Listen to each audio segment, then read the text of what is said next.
Welcome to the Never Too Early Fantasy Football Podcast, where it is never too early for fantasy football.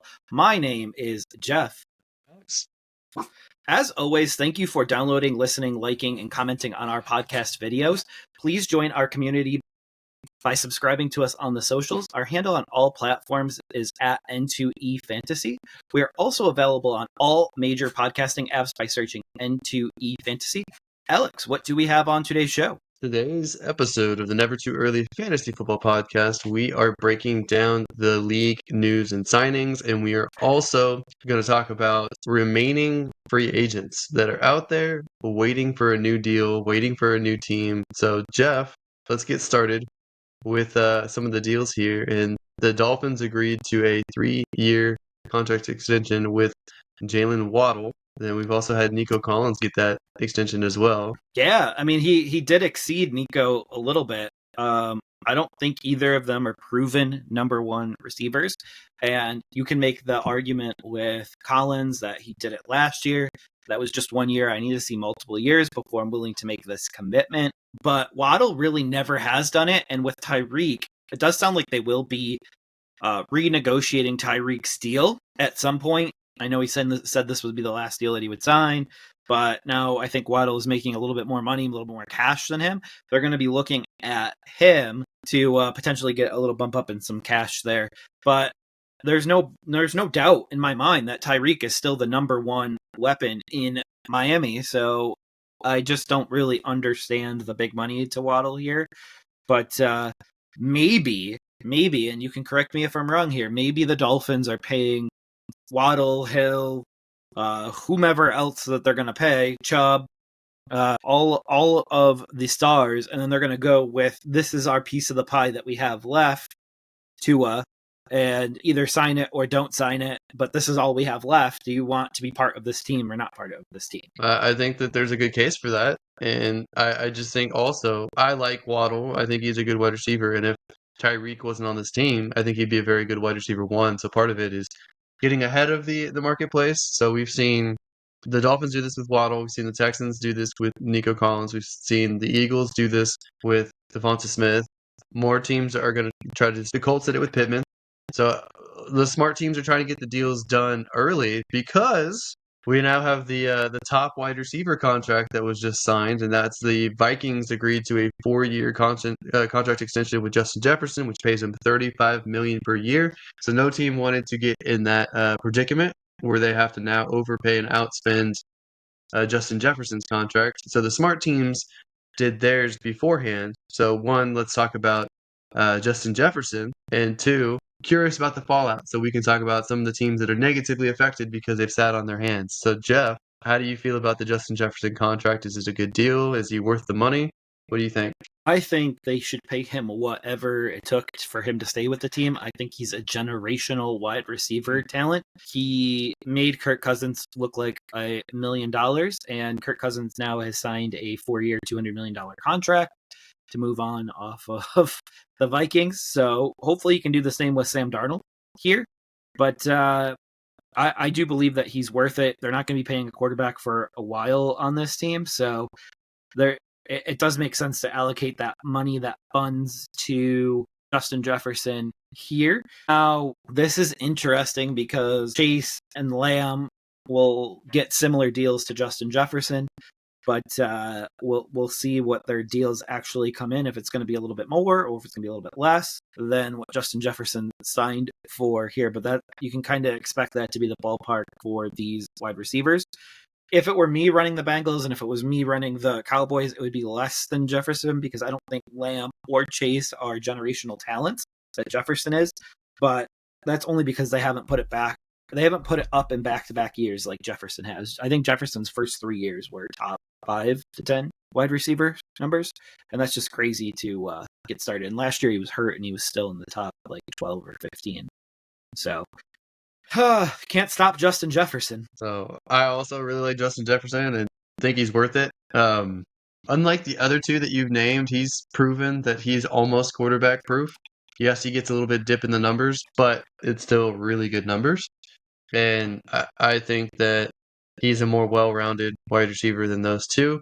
It just gets into an interesting situation now because the Bengals and the Cowboys have not been able to uh, negotiate and agree on deals beforehand. It doesn't seem like the either team's trying very hard. Well, now they're in a situation where those two wide receivers cannot point to Justin Jefferson's contract and say, "Pay me that," or "Pay me more," or "I'm out of here." And I'm very curious how that's going to shake out. The Cowboys, I feel like, are notorious for handling their contract negotiations very poorly. They've done it with multiple players, and now they have their best three players all at once. They have Dak, Parsons, and Lamb. All three are seemingly essential for this team, and they haven't made any movement on any of them. So I'm very curious what happens from this point, and I think those three might end up being overpaid because Dallas is at some point going to panic. That's just how I feel, Jeff. I don't know what you make of that situation, but I could see Lamb getting paid more money than Jefferson, and I could see the Cowboys overpaying for Dak because they don't have another option, and I could see Parsons getting a huge payday as well, despite being tagged as a hybrid linebacker edge rusher. So, what do you make of that and the Cowboys and Bengals strategies? So I know Jamar Chase is going to get paid. That's just a matter of time. T. Higgins will not get paid. So that kind of sums up the Bengals strategy. Does seem like Burton is going to be the number 2 in Cincinnati for quite some time to come. And that's a good thing for Burton because he has Joe Burrow throwing him the ball. But Chase is going to get his money. He's going to get a really close deal to Justin Jefferson. Now, we move on to the Cowboys. The Cowboys is a completely different situation. They're at an impasse with their 3 top talents, arguably right now. So I don't know who breaks that logjam.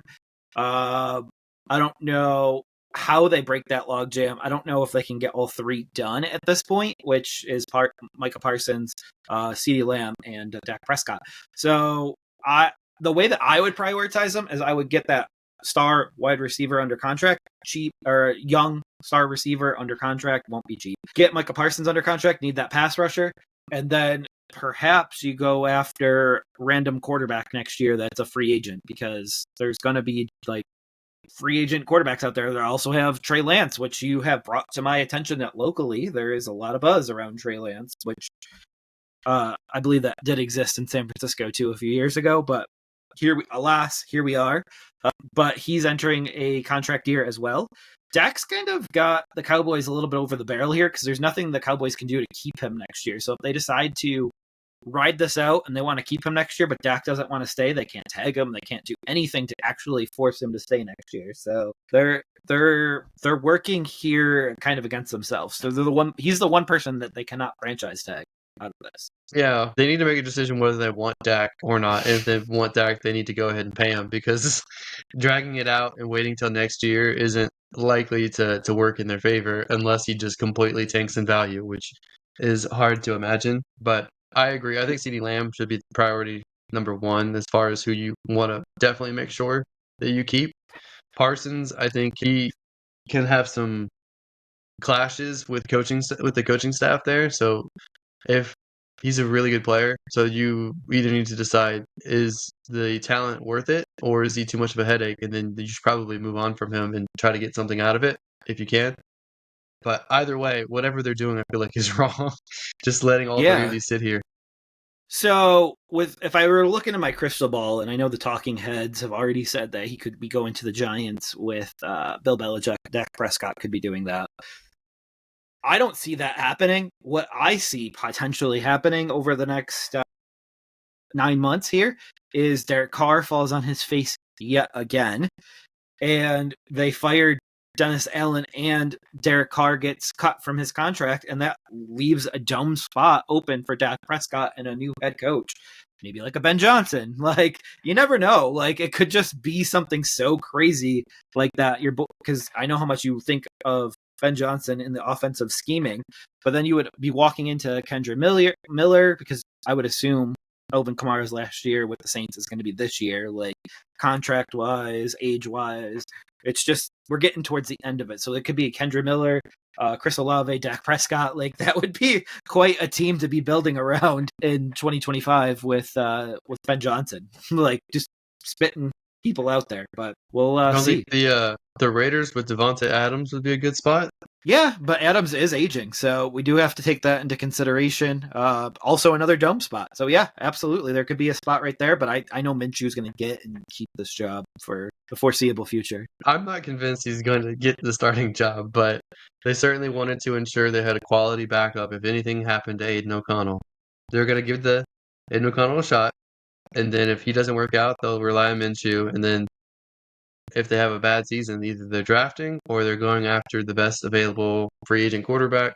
And Dak wouldn't have to trade out his silver. He gets to keep the silver stuff and go over to Vegas. So That's true. That's true. New Orleans is a little bit closer to Dallas, so it depends how close he wants to stay towards home base. But yeah, I mean there are a ton of possibilities at quarterback for Dak next year. Vikings, if it doesn't work out with JJ McCarthy, like imagine him going to that dome and playing with Justin Jefferson. Like, there's just a lot of. I think I think, and someone's going to be willing to pay him too. So I think 60 million per year is kind of the number that I'm circling for Dak right now. So someone's going to be willing to pay him that number. Can Mark Davis afford it? I think so. He's been saving money with his haircuts, but super. New Orleans isn't. It's not that close to Dallas, but it is.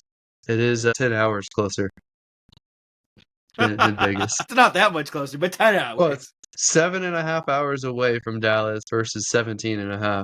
Yeah, he might want to stay in the South. But I mean, it's a quick flight away because Dallas is one of the airport hubs. So who has less income taxes? I do think though, I will say though that I do think that NFC South is the more winnable division versus going to play Herbert, Mahomes, and your boy Bo Nix. I know Bo Nix is definitely the one that made it hard. I don't know because I feel like the Raiders are pretty close to being a built team. I'm not sure I feel the same way about New Orleans, but like you said, it is an easier division. I don't think New Orleans has money. I don't think New Orleans has any money. I mean, Taysom Hill's got to be about out of his $100 million deal or whatever he signed over 6 years ago. But Derek Carr does appear to be on shaky ground, to say the least, I would say, in New Orleans. Yeah, we'll see. All right. So we can go ahead and talk about a couple of re-signings here by the 49ers. And we have, first, very big one, Christian McCaffrey signing a 2-year extension. And then Juan Jennings from the Super Bowl. He signs a 2-year deal. He was a restricted free agent. They gave him the restricted tender, but they ripped that up and they gave him more money over 2 years. And are these signings here to keep the team together long term, or are they to give them cash flow for the next couple of years? I think it's a combination of financial flexibility as well as keeping them together for the short term so they can keep going for a Super Bowl run. To me, Juwan Jennings is not necessarily a super valuable piece, but he is a piece, and he already knows the system. I know they brought in 2 wide receivers, but those guys are going to have to learn the system and then eventually be a part. Potentially replace a receiver that leaves, whether it's Ayuk that leaves after this year or whether it's Debo that leaves after this year. And you'll need someone like Ricky Pearsall in, and having Juwan Jennings for another season after this is also probably pretty vital to their plans. Christian McCaffrey, I think he should get, in my opinion, we've talked about this offline, I think he should get just as much money as Justin Jefferson got. It's just not going to happen for a running back, but I think he's just as vital to a team as Justin Jefferson is. There's no other running back that's remotely close to it. So I think that they're trying to stay together, and I think it's a smart decision. And maybe it's playing 3D chess with other teams. So maybe other teams are going to have to pay more for a running back than they thought they were going to have to because of this Christian McCaffrey deal. So we'll see if that affects anybody else, but I think these are pretty good deals for the 49ers. Yeah, and I expect a wide receiver to get moved very shortly. Do they do it? Do they do it before the trade deadline this year though? Like I don't know how this works because I don't think they want to take a cog out of the machine right now either. So, and they're under cap, so it's not like they're forced to do that right now either. And it's not like they're hurting for picks because they get comp picks galore for so it's kind of, I could see it either way. with both Ayuk and Samuel, right? But I love Christian McCaffrey. I saw today on X that he is a potential for cover athlete for Madden this year. I believe that he should have the cover 1 year before he retires. Like, should give it to Aaron Donald because he's that's already true. retired. Did he not have one already? There was a defender that already had one. I don't think so. No. Yeah, I'm totally for that too. I believe that Christian McCaffrey should have one before he retires, though. I don't believe you should give it to someone like a Justin Jefferson or even a CJ Stroud or even a Lamar Jackson this year. I think you should give it to the generational talents that are going to be gone in the next couple of years. Honestly, I think they should start doing a player that retired every year. Interesting. That way there's no curse, and you honor them as they're out the door. I think the only question that I have is, are they going to call it Madden 25? Because if you remember correctly, go ahead. I was gonna say, I know, I was thinking that too. There's gonna be 2 Madden 25s, and it's gonna be awkward because the 25th anniversary, and then actually Madden 2025. Yep.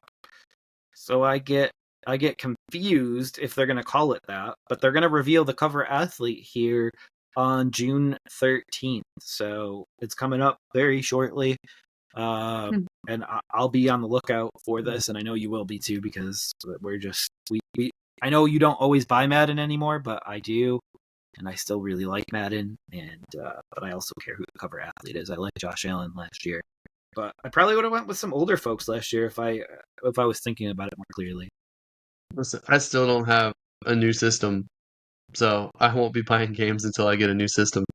And if I do, then the first game I'm going to get is the new college football game. Right. Let's see here. All right. So we got the defending. So we went from the losers of the Super Bowl to now the winners of the Super Bowl, and they brought back Mecole Hardman. I believe he caught the game-winning touchdown. Yeah. I didn't. That is going to be a trivia question someday. They drafted him. They developed him. He went over to the Jets. He came back to them last year because he didn't want to play for the Jets anymore. And now he re-signs with the Chiefs on a 1-year deal. I think this is good for both parties because Hardman has proven that he can play for the Chiefs system, and the Chiefs have proven they need wide receivers. I do think this hurts like Justin Ross, the Watson that's there. I think that hurts some of those players because I think they're going to see a lot less looks this year, especially bringing in Hollywood Brown and Rice coming back for, we don't even know how many games. We haven't really even heard a peep on his suspension yet, which is making it really hard to project the Chiefs right now. Plus, they brought in Worthy, and they have Sky Moore coming. So, like, that's probably their top 5 receivers right there entering this year is what I just listed there. But what do you think about this? Great depth piece for them to do a three-peat? It's a great depth piece. He's going to stay on the roster this year. That's going to be one of the other guys that gets bumped out for sure. But it's just funny to me. Hardman was someone who's brought in to replace Tyreek Hill and never quite lived up to it. And now they have Worthy and Hollywood Brown that are also kind of a similar style to Hill, but not quite up to his caliber. So they have 3 guys that they're trying to replace the production from one player. It hasn't stopped them from winning Super Bowls, though. Right. They are going to three-peat, right? I hope not. I'm seriously contemplating not watching another game of football if they three-peat. We'll see how serious that commitment becomes. Yeah, well, this will be the Never Too Early Fantasy Football podcast with just Jeff. Like, wouldn't be as fun. I wouldn't have anyone to rip on. I can't rip on myself the whole time. You can recruit Eddie. I'm sure he'll be happy to do it with you. He's really going to enjoy that shout out. All right. So I know he's kind of was a big name and now not a big name anymore. The Buccaneers signed former Giants wide receiver Sterling Shepard to a 1-year deal. He's 31 years old, so he's a little bit older, but he did play with Baker Mayfield in college, as Alex pointed out to me before this podcast started, and Sterling Shepard had quite a year with Baker back in 2015. We will see what happens there, if he's got any gas left in the tank. But we are also talking offline that we expect him to be the 6th or 7th passing option for this Buccaneers offense that did lose Dave Canales. So we're going to see if that has any impact as well. Alex, anything to add here on your boy Sterling Shepard? I think the absolute ceiling he could get to if he's healthy and if he connects well with Baker again and he looks good is maybe the third option, but he has to fight with Mike Evans. He has to fight with Chris Godwin, with Otten at tight end, and Palmer at wide receiver. So at a minimum, you're looking at the fifth receiving option or worse. So we'll see how it goes, but it's worth a dart throw for the Buccaneers. And anytime that you can bring in a wide receiver that already has a connection with your quarterback, that's probably a good thing and gives them good depth. Agreed. And the last bit of news that we have today is a little more sombering. The Commanders caught place kicker Brandon McManus a week after he had been accused of sexual assault on a team flight back as when he was part of the Jacksonville Jaguars. The timing does seem a little bit interesting, though. There isn't anything like NFL going on right now. So it does make me believe that the Commanders have some information that may be more damning than not because of the fact that they were just willing to cut him like this when there's nothing NFL going on right now. So they didn't even let the investigation take place, and it's not like they have a replacement on the roster either. Yeah, they apparently didn't know about this until after they signed him, but they must seem, well, I mean, maybe they know that it could be viable, or maybe they could be reacting because of how their back office and ownership was before the new owners took over. So they might be a little sensitive to it.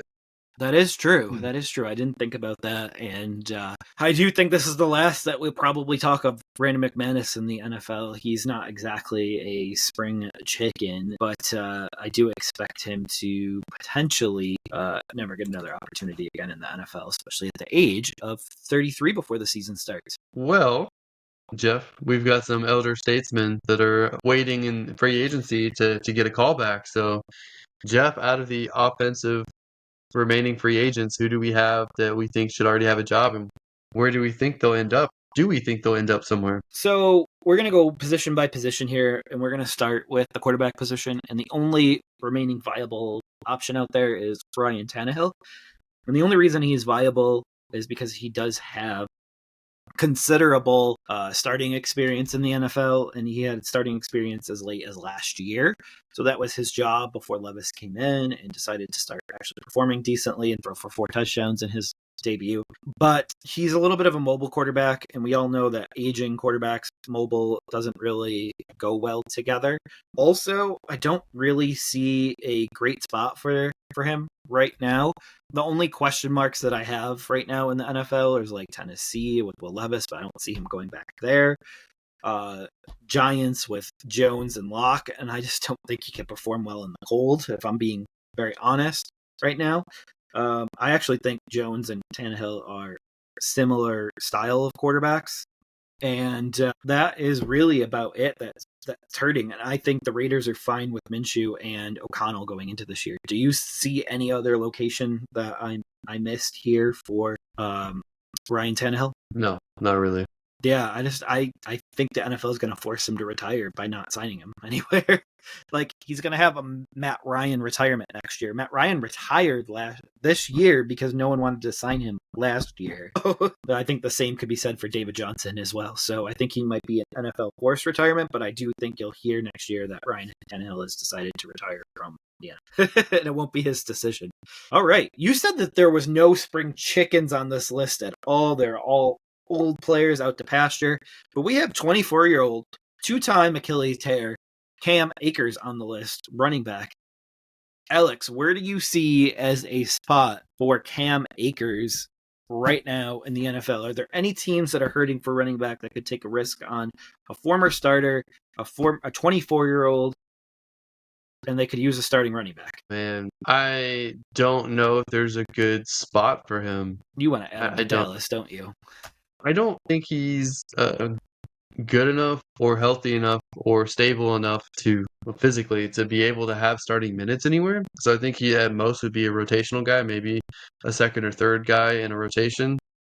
I mean, maybe Dallas, maybe maybe Las Vegas, maybe a team like that, but I don't see him being relevant unless somebody gets hurt in training camp. All right. Well, we will see. There are teams like Dallas, as I had mentioned, that could use a starting running back. There's teams like the Giants. I know they claim they like their backfield, but man, it is pretty shallow.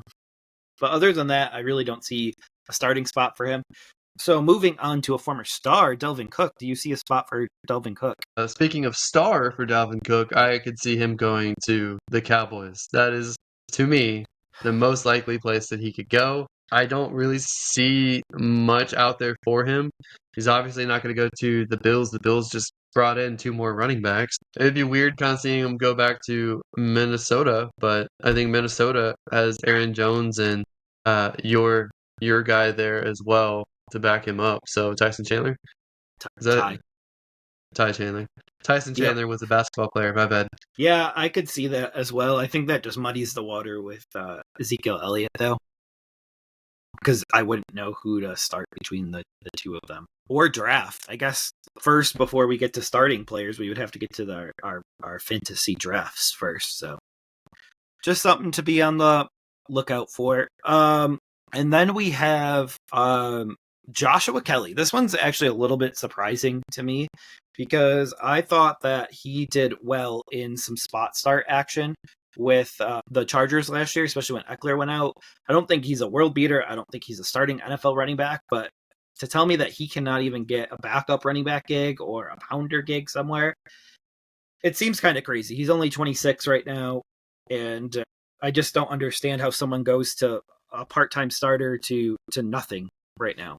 So what are your thoughts on Joshua Kelly? Do you see a backup running back spot, a place that needs a pounder? There's a lot of places he could get a camp invite to, but I don't think he's going to get a significant role anywhere, in my opinion. Yeah, I could see somewhere like Pittsburgh, but maybe I'm just a little bit crazy on that. But that would be behind, obviously, Warren, who's not a pounder, and Harris.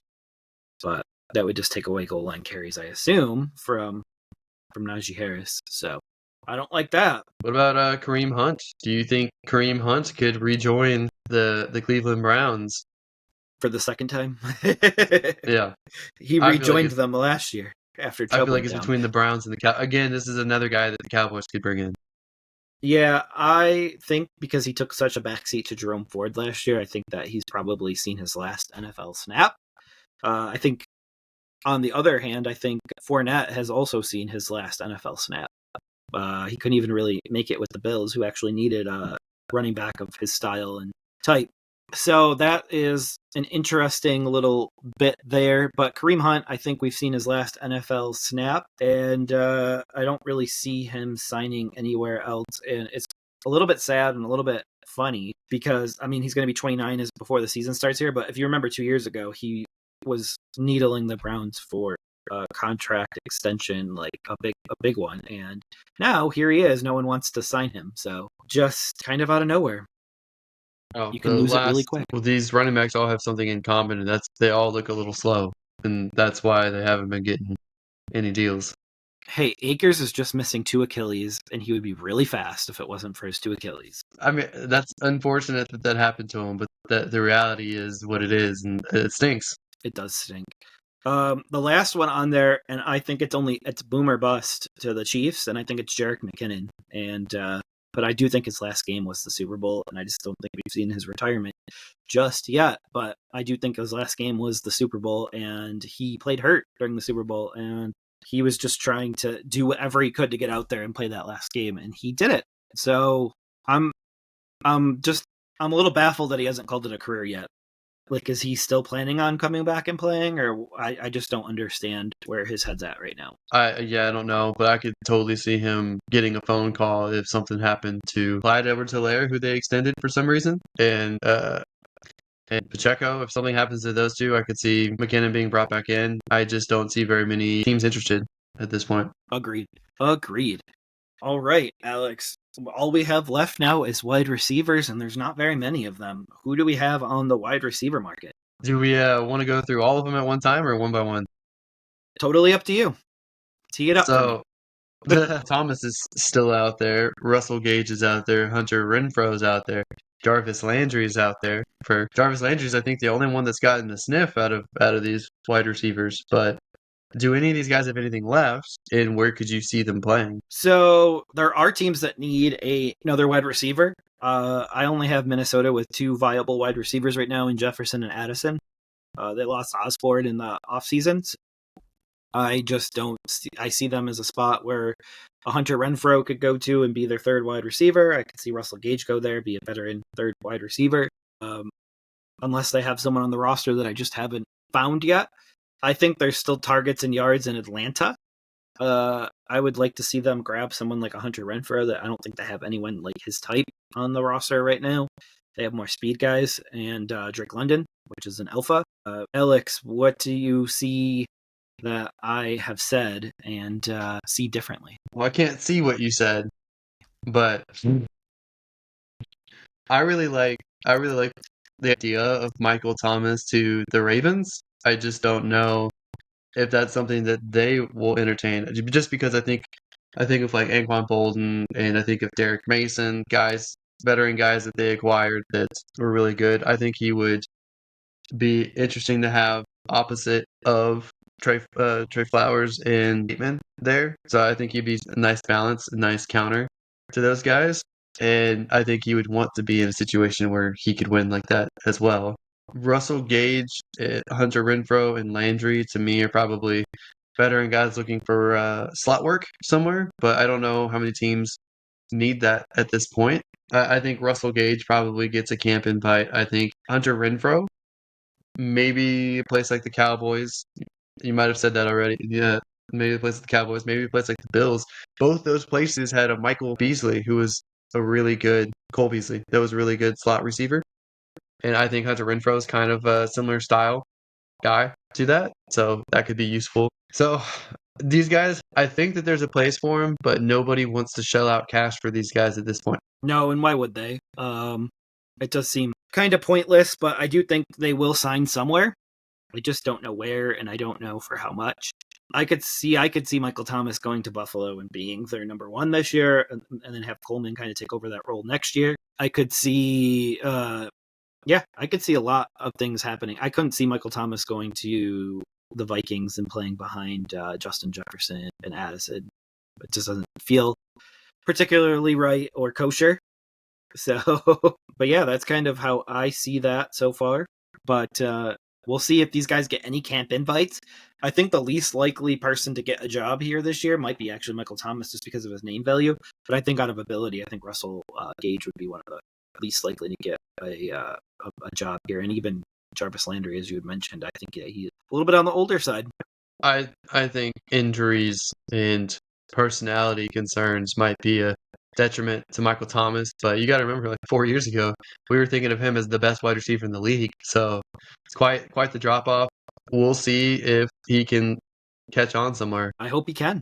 I really do. Okay, well, I think that's it. Unless you got anything to add here. No, I think we are good. And hopefully these guys latch on to teams here over the next couple of weeks and months. Okay. Well, that does it for this episode of the Never Too Early Fantasy Football Podcast. Thank you all for downloading or listening to this episode. And please don't forget to like and subscribe. Please leave a comment for us and share the show. Every little bit helps. You can find us on all podcasting apps by searching N2E Fantasy and with our handle at N2E Fantasy on all social media platforms.